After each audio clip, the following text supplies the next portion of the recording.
গভীর রাতে আমার সাথে যেটা ঘটেছিল সেটা আপনারা শুনলে ভয়ে আতঙ্ক হয়ে যাবেন। রাত তখন খুব গভীর, আনুমানিক 2টা 5। টিভিতে মুভি দেখে আমিও ঘুমিয়ে পড়লাম। আমি প্রায় ঘুমিয়ে পড়েছি, ঠিক তখনই আমার দরজায় শোনা গেল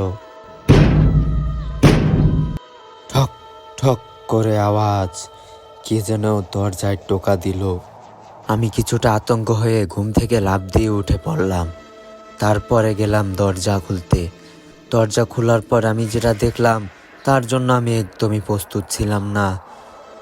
আশেপাশে দেখছি কেউ নেই, কিন্তু দরজা টোকা দিল কে তাহলে? আমি কিছুটা আতঙ্ক হয়ে তাড়াতাড়ি দরজা বন্ধ করে 1 গ্লাস জল খেলাম।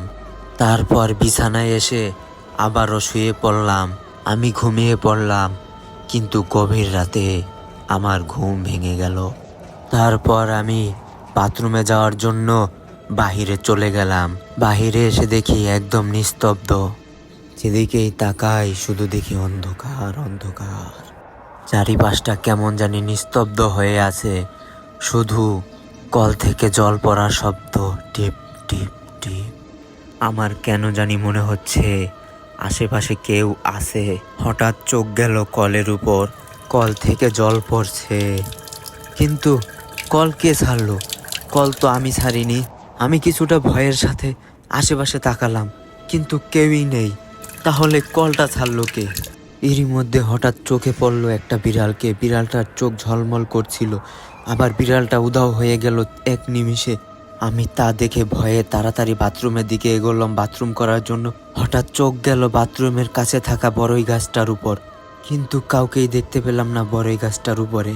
তবুও মনে হচ্ছে বড়ই গাছটা থেকে কেউ আমাকে ডাকছে। আমি আশপাশটা দেখলাম ভালোভাবে কেউ আছে কিনা, কিন্তু কেউকেই দেখতে পেলাম না। তারপর হঠাৎ করে আমার কানে ভেসে উঠল,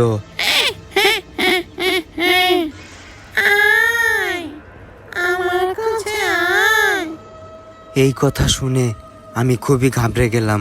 কি করব না করব কিছুই মাথায় আসছিল না। আমি তাড়াতাড়ি রুমের দিকে দৌড় দিলাম। তাড়াতাড়ি করে রুমে ঢুকলাম। ঢুকেই তাড়াতাড়ি করে দরজা লাগিয়ে দিলাম। তারপর তাড়াহুড়া করে বিছানায় এসে কম্বল গায়ে দিয়ে শুয়ে পড়লাম। কিন্তু মনের মধ্যে একটাই কথা, কি ছিল ওটা? আমাকেই কেন এভাবে ডাকলো?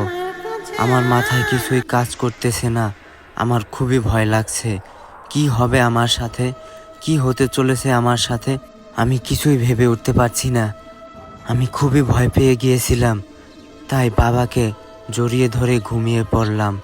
জানি না কি হবে আমার সাথে।